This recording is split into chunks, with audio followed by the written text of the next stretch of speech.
Boa noite, Nelo Rodolfo, boa noite, ouvintes dessa Hora da Verdade. A partir de agora, como todos os dias, a nossa transmissão é simultânea. Estamos, claro, ao vivo na Rádio Jovem Pan e também com imagem ao vivo na internet, no site da Jovem Pan Online. Hoje estamos recebendo o secretário de Energia do Governo de São Paulo, José Aníbal. Secretário, boa noite, muito obrigado mais uma vez pela visita. Muito obrigado pelo convite, boa noite a você, aos telespectadores e aos ouvintes. Um prazer estar aqui novamente.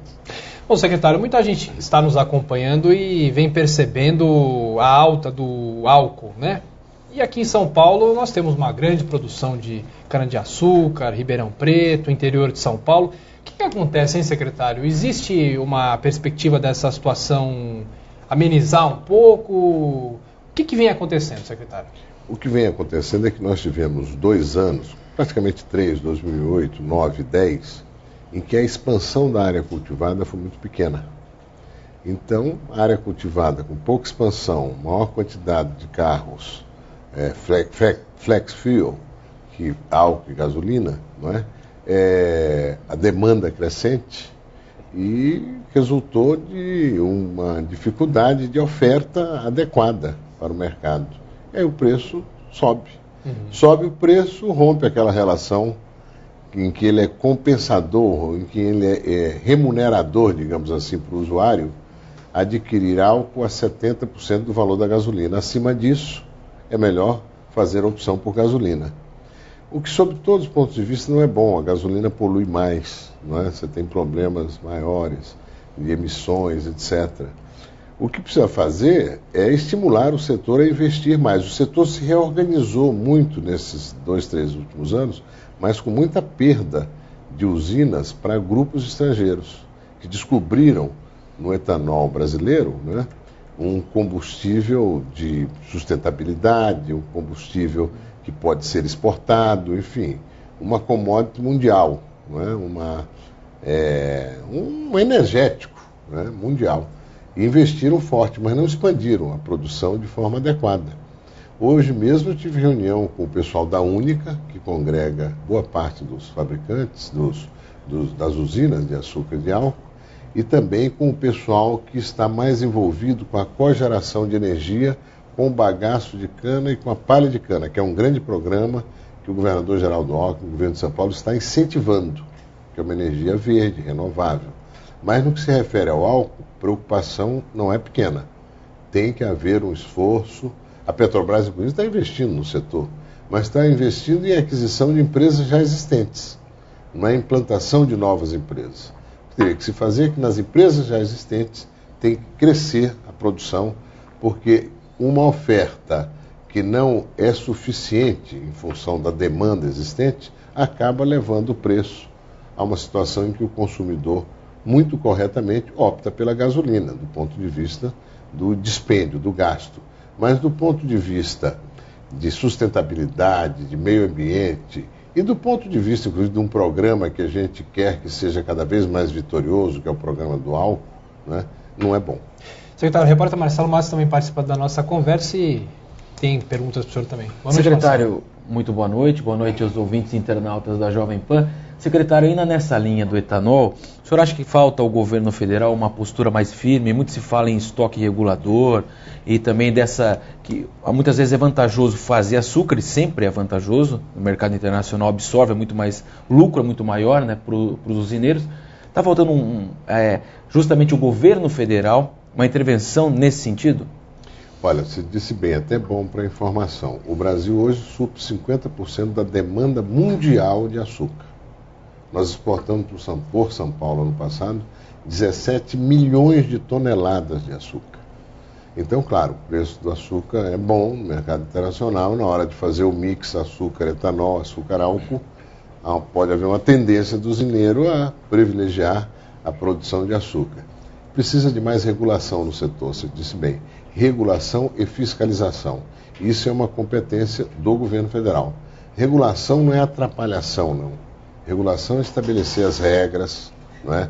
A operação, como vai se dar, não é?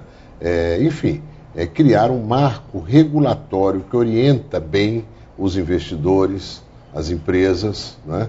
E fiscalizar para saber se aquilo está sendo realizado ou não, se aquilo está sendo feito conforme o combinado ou não. São Paulo produz 60% do açúcar e do álcool do Brasil. O Brasil produz 600 milhões de toneladas de cana. 360 milhões é produzido em São Paulo. Nós temos o melhor terreno para a produção do açúcar, não precisa irrigação, é natural, as condições naturais do clima, né? E, portanto, tem uma situação muito positiva. Eu devo dizer a favor desse setor que eu tenho convivido com eles e visitado as plantas. Nada que nos faça lembrar aquela antiga fazenda de produção de açúcar e do álcool. São empresas, 3.500, 4.000 funcionários, já não tem quase nada de corte manual, tudo mecanizado. As boias frias estão trabalhando na planta industrial ou são operadores de máquinas. E as operações de máquinas são as mais complexas, envolvem aí colher também a palha da cana. A palha de cana, que até pouco tempo era toda queimada, é uma biomassa com valor calórico maior do que o do bagaço.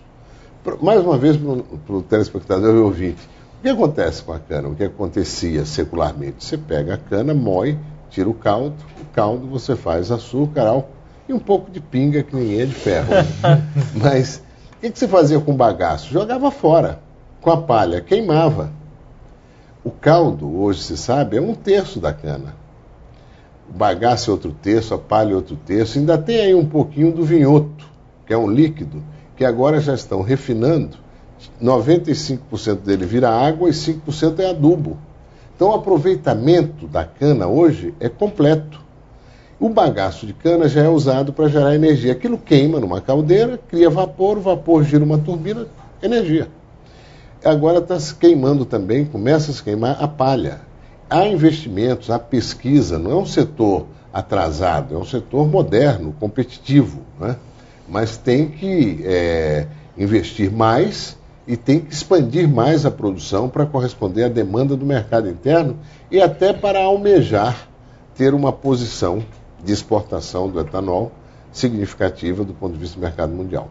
Secretário, tem aqui a pergunta do internauta Roberto Carlos de Itu. Ele ficou sabendo que o senhor viria aqui, a gente anunciou no Facebook, ele faz a seguinte pergunta: as ações do Estado, a política de energia renovável especial para a biomassa. O senhor já falou um pouco, mas o que o Estado foca para que haja essa discussão da energia renovável? Ele disse bem, aliás, é uma preocupação muito relevante. São Paulo, na nossa secretaria, organizamos assim. Nós temos um setor que existe hoje de energia, que é basicamente geração de energia em São Paulo, hidroelétrica, né?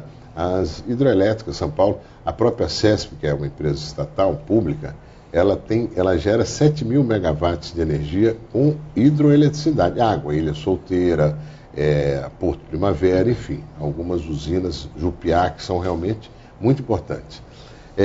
Mas São Paulo é importador de energia. Produz 55% da energia que consome e o resto vem de Itaipu e de outros. Nós temos uma rede nacional hoje toda interligada. Agora, nós temos uma outra área que nós estamos trabalhando fortemente, que é a energia renovável, que é o que ele está dizendo aí. Biomassa, que é essa que nós temos hoje, bagaço de cana e palha de cana. Nós estamos trabalhando também, tem um mapa eólico que está sendo produzido para saber quanto nós somos capazes de gerar ou em que regiões nós estamos em melhores condições, se for possível em São Paulo, a geração de energia eólica, a energia do vento, né? Isso está sendo concluído agora, no final do ano. Temos também conversado muito e trabalhado nisso, já tem empresas interessadas, já tem iniciativas em matéria de iluminação pública, pequenas, mas já desenvolvendo, a fotovoltaica, que é a energia que é captada pelos raios solares. Não é? Capta e gera energia, tem uma bateria que transforma aquilo em energia, né? Acumula e transforma em energia. Nós temos também um trabalho que estamos fazendo forte. Você sabe, Marcelo, no mundo hoje já existem mais de 800 usinas de processamento de resíduo sólido. O que é isso? Lixo. Mesmo processo que faz a geração com bagaço, com a biomassa, bagaço e palha. Uma caldeira, você joga o lixo lá dentro, queima, gera vapor, ou você usa aquele vapor diretamente nas empresas, ou como calefação, como para esquentar as casas em países onde tem muito frio, ou você destina aquele vapor para gerar uma turbina e gerar energia. Então nós estamos trabalhando nisso. Eu faço muito empenho em que a gente tenha logo uma planta dessa natureza. O controle hoje é completo nessas plantas quanto a emissões e tal. Existem plantas dentro das cidades. Londres tem uma dentro da cidade, Paris tem 2 dentro da cidade. Enfim, hoje há uma tecnologia que responde amplamente aos requisitos de sustentabilidade no que se refere a resíduos sólidos. E nós temos uma legislação forte, nacional, sobre resíduos sólidos e uma legislação estadual também sobre resíduos sólidos. Portanto, a gente precisa cuidar dessa nova destinação do lixo. Eu vou ter um encontro essa semana com o prefeito de São Paulo, inclusive, para ver uma parceria aí, no sentido de fazermos a implantação de uma usina de processamento de resíduos sólidos. Outras fontes estão sendo pesquisadas, mas ainda não tem nada de muito relevante. Nós temos ainda de energia limpa a explorar em São Paulo um potencial de pequenas centrais hidrelétricas, talvez um potencial de 1.000 megawatts. 1.000 megawatts é o suficiente para uma cidade como Campinas.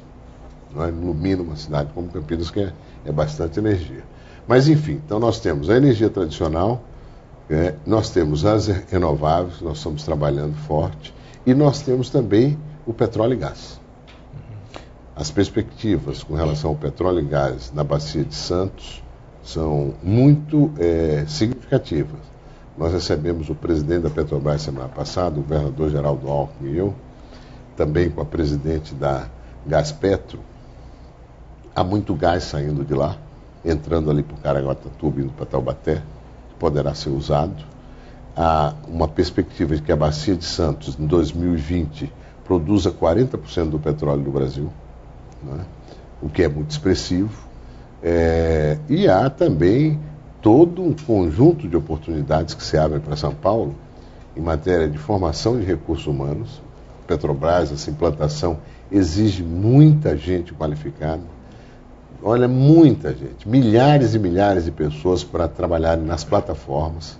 As plataformas operam 4 turmas de 70, 80 pessoas, turno de 6 horas, com uma de reserva, 5. São 400 pessoas permanentemente numa plataforma daquela. Tem que ser muito bem treinadas. Nós oferecemos, inclusive, os recursos de São Paulo, de ensino técnico, tecnológico, fazendo parceria com a Petrobras para formar esse recurso. Nós queremos que essa exploração do pré-sal no nosso estado melhore a renda de São Paulo, não só no litoral, de um modo geral, porque os principais fornecedores da Petrobras do Brasil, os que estão no Brasil, estão em São Paulo. Agora, secretário, até nessa linha aí, o senhor falando do pré-sal, que é uma grande expectativa mesmo, né? Como é que está a divisão entre os estados aí? Porque é uma briga, claro, essa coisa de todos ter o direito e a região produtora não ter. A gente recebeu outro dia o prefeito de São Sebastião, está muito preocupado, achando que as cidades vão perder muito, que o que está discutido no pós-sal ainda e o pré-sal, há uma nova regra e há uma grande preocupação. Como é que o Estado de São Paulo está se defendendo nessa questão? O Estado de São Paulo está se defendendo bem. Hoje, São Paulo tem uma fatia pouco expressiva, né? Dos 19 bilhões de reais que a Petrobras distribuiu ano passado como royalties e participações especiais, São Paulo teve 50 milhões. O grosso vai para o Rio de Janeiro, Estado e municípios, e para o Estado do Espírito Santo. São Paulo, governo estadual 50, os municípios devem ter sido algo parecido a isso, os municípios da região aí do litoral. Houve uma nova legislação proposta na Câmara dos Deputados para desde já distribuir todos os royalties e participações especiais para todos os estados e municípios. Sem dúvida nenhuma que o ex-presidente Lula, ao criar uma verdadeira fantasia sobre o que ia acontecer com o pré-sal, acirrou, né, a expectativa de todo mundo. Olha, o pré-sal, vai por isso, aquilo. Então eu quero minha parte já. Quer dizer, é algo que nem existe ainda, que vai acontecer. E dentro daquilo que vai acontecer, eu acho justo, o governador Geraldo Alckmin acha também, que haja uma participação distribuída pelo Brasil inteiro, estados e municípios. Mas a regra atual é uma boa regra, e mexer nela compromete muito as finanças públicas de estados como Rio de Janeiro e Espírito Santo, porque esses estados já incorporaram muito nos seus orçamentos aquilo que eles realizam hoje pelos royalties, pelo que eles recebem dos royalties e das participações especiais. Portanto, eu acho que tem que haver uma regra de transição, onde o governo federal assume uma parte, porque o grosso de tudo vai para o governo federal, a maior parte. Então, o governo federal até já disse que tem disposição de criar um fundo com os recursos que lhe cabe para essa transição e fazer um entendimento. Não vamos ficar brigando só por royalties. Eu digo, olha, no que se refere ao pré-sal, mesmo estados que não estão na faixa de litoral de produção podem estar formando recursos humanos, podem estar desenvolvendo centros de pesquisas. A Petrobras tem programas onde ela contrata pesquisas em todos os estados, desde que elas trabalhem, operem dentro daqueles programas que ela definiu. Nós estamos interessadíssimos em ampliar fortemente a participação de São Paulo, das suas universidades, dos seus profissionais pesquisadores, de novos profissionais que vamos formar, nos programas de pesquisa da Petrobras. Só para construir e sustentar essas plataformas do pré-sal, nós vamos precisar de muita gente e de muitos fornecedores. Vamos disputar isso, não é? Porque esse dinheiro do petróleo, muitas vezes ele é usado de uma forma inadequada, né? E ele acaba. O que nós temos é que fazer com que isso deixe resultados duradouros do ponto de vista de inovação tecnológica, novos produtos, competitividade aqui e lá fora. Secretário, mudando um pouco de assunto, o governo do estado nesse primeiro semestre travou uma batalha contra a Eletropaulo por causa do serviço e é preciso pensar, imaginar, lembrar que São Paulo pleiteia também a abertura da Copa de 2014. Como é que fica essa infraestrutura da energia aqui em São Paulo para o consumidor e também para os eventos que São Paulo pleiteia receber? Primeiro, deixa eu te falar uma coisa. No final de julho tivemos um apagão, lembra? Durante meia hora, mais ou menos. Aquela subestação que fica ali perto do Cebolão. No dia seguinte eu fui lá.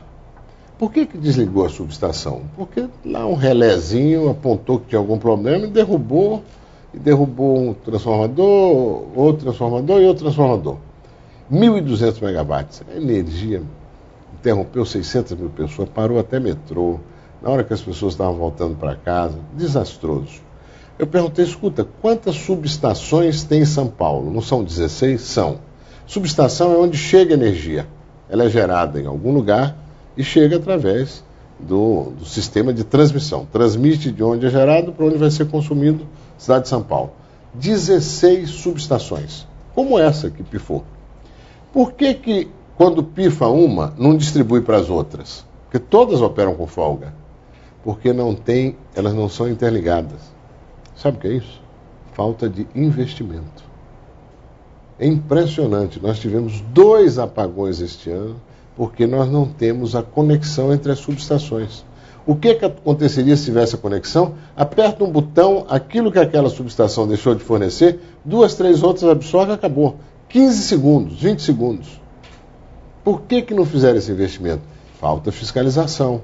A ANEEL, que é a Agência Nacional, não tem agido com a firmeza que é preciso agir. Não cabe a São Paulo a fiscalização, não. secretário? Por delegação da ANEEL, nós fazemos na Arcesp fiscalização, mas fiscalização sobre aquilo que eles estão operando, fazendo. Agora nós resolvemos, por conta própria, ampliar para todas as áreas, com a recriação da Secretaria. Daí o acerto do governador Geraldo Alckmin em criá-la. A Secretaria já conseguiu, por pressão, fazer com que a Eletropaulo anunciasse 120 milhões de reais de investimentos adicionais este ano, até novembro, de julho a novembro, mais equipes de eletricistas, mais poda de ar, mais atendimento aos consumidores, mais call center, mais capacidade de registrar as ocorrências e atendê-las, mais investimento em inteligência para evitar esses tempos longos de interrupção. Enfim, melhorar, ter como centralidade não lucro, mas ter como centralidade o atendimento às famílias e às empresas. Eles operam no território econômico mais denso do Brasil e mais produtivo. São Paulo gera 65%, a Grande São Paulo, 65% do ICMS do Estado e 25%, mais ou menos, do Imposto de Renda e do IPI do Governo Federal. Toda interrupção aqui causa problemas de saúde, de segurança, de toda a natureza e problemas econômicos. Portanto, a nossa expectativa é que haja uma melhora nesse verão, significativa. nós estamos trabalhando cotidianamente para isso, e que nós tenhamos um trabalho exitoso. Algumas coisas já estão acontecendo tal como nós gostaríamos. Uma nova subestação Piratininga, que começou em fevereiro, começa a ficar pronta agora em novembro, vai aliviar a carga da Bandeirantes, que também provocou o apagão de fevereiro do ano passado. E nós vamos interligar esse sistema, até para que na Copa do Mundo... Fevereiro desse ano, tenhamos... né, secretário? O apagão na estação Bandeirantes foi nesse ano. Foi neste ano, em fevereiro, lembra? Isso. Agora está se fazendo a subestação Piratininga, ali no final do canal Pinheiros, e essa subestação vai aliviar Bandeirantes. E a própria Bandeirantes vai ser ampliada. Tudo isso, nosso propósito agora, além de melhorar imediatamente, é que nós tenhamos um sistema bem interligado e possamos oferecer 100% de segurança energética no momento do evento da Copa do Mundo que nós queremos abrir. Mas hoje, pela visita que o senhor fez, até me lembro que o senhor falou, poderia haver outro apagão. O senhor acha que o marco regulatório é muito frouxo também? Não, o marco regulatório é bem satisfatório. O que falta é fiscalização. É pressão, é fazer com que essas empresas invistam. Olha o que eu disse aqui. Um absurdo. Você tem 16 unidades, pifa uma, derruba todo mundo que está ligado naquela unidade. Por que não interliga as 16? Pifa uma, você passa a carga de uma para as outras 16, das outras 15. Digitaliza o sistema, torna ele mais blindado para desligamentos não previstos, etc, etc. Investimento, tem que investir. Essas empresas lucraram muito. A empresa de transmissão de energia de São Paulo, a CETEP, que traz energia para ser consumida na cidade de São Paulo, é uma empresa que teve um lucro de mais de 30%, equivalente ao seu sobre o faturamento do ano passado. Tem que investir. E nós estamos conversando, a nossa relação com a ANEEL, com a Agência Nacional, melhorou muito. Os nossos técnicos vão quase toda semana lá, apontam, mostram onde é que eles têm que fazer pressão também, para que a gente consiga uma melhora. E essa melhora está ocorrendo. Não é? Eu acho que o nosso trabalho tem sido um trabalho árduo, nós não temos dado trégua a isso, né? Porque a equipe sabe bem da responsabilidade e da expectativa que a população tem com relação a esse trabalho, ao resultado desse trabalho. É um verão melhor, bem melhor do que o do ano passado. Porque hoje o consumidor tem aquela impressão de que a agência está sempre do lado mais forte, do lado da empresa e não do consumidor. Não é o nosso caso, hein? Não só a nossa agência estadual, que por delegação fiscaliza, como também a própria secretaria, né? Nós temos sido... E não adianta anunciar investimentos que não são satisfatórios. Tem que investir o que é necessário, porque senão não vai prevenir, não vai atender satisfatoriamente e evitar as interrupções. Secretário, rapidamente para terminar, é possível acreditar que as tarifas de energia serão reduzidas por causa desse lucro exorbitante que o senhor fala? Olha, eu acho que se pode fazer uma boa discussão sobre isso. Eu, inclusive, conversei isso já com a ANEEL. E a ANEEL está também vendo como é que se administra o setor no sentido de uma tendência à diminuição relativa do preço da energia ao longo do tempo. Não é? Nós temos na energia 52% do que cada um de nós pagamos aqui em São Paulo. 52% é a geração, o custo de produção de energia, a transmissão, levar ela de um lugar a outro onde ela é consumida, e a distribuição, que é o que faz a Eletropolo e mais outras empresas no Estado. 52% é isso. 48% são impostos.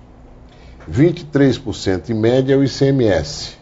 E 24% são impostos federais, cargas, PIS/COFINS, enfim, reserva geral de reversão, são taxas que tem aí. Então. É possível reduzir? É. São Paulo, em matéria de ICMS, é o menor ICMS no setor elétrico do Brasil. Nós temos as famílias que de 0 a 90 kW por mês, famílias de baixa renda, são isentas, ICMS zero. Né? Famílias de 90 a 200 kW mês pagam 12% de ICMS. E, a partir daí, aí se paga 25%. As indústrias pagam 18%. No Rio, chega a 30%. Então, aqui em São Paulo, o governo do Estado tem feito um esforço para reduzir a parte de tributos na conta de energia. É possível avançar, claro, mas aí tem que ter também ação do governo federal e tem que ter uma ação com relação à geração, transmissão e distribuição. Nós estamos ajudando, ou estamos pressionando o governo federal, num bom sentido, a ANEEL, para que se pense nisso do ponto de vista de resultado para a população. Se você faz uma família de baixa renda economizar 8, 10 reais por mês na conta de energia, talvez você esteja fazendo com que essa família tenha uma condição melhor na padaria do mês, não é isso? Enfim, é algo que faz falta em outro compromisso da família, de alimentação ou outro compromisso qualquer. Portanto, o que puder fazer deve ser feito.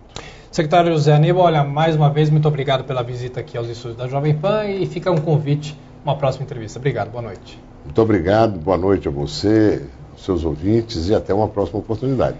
Conversamos com o secretário de Energia do Governo de São Paulo, aqui nos estúdios da Jovem Pan Online. Você que está conectado, continue sempre aqui na Jovem Pan Online. E você, ouvinte, fica agora com a nossa programação esportiva. Boa noite, até a próxima. News.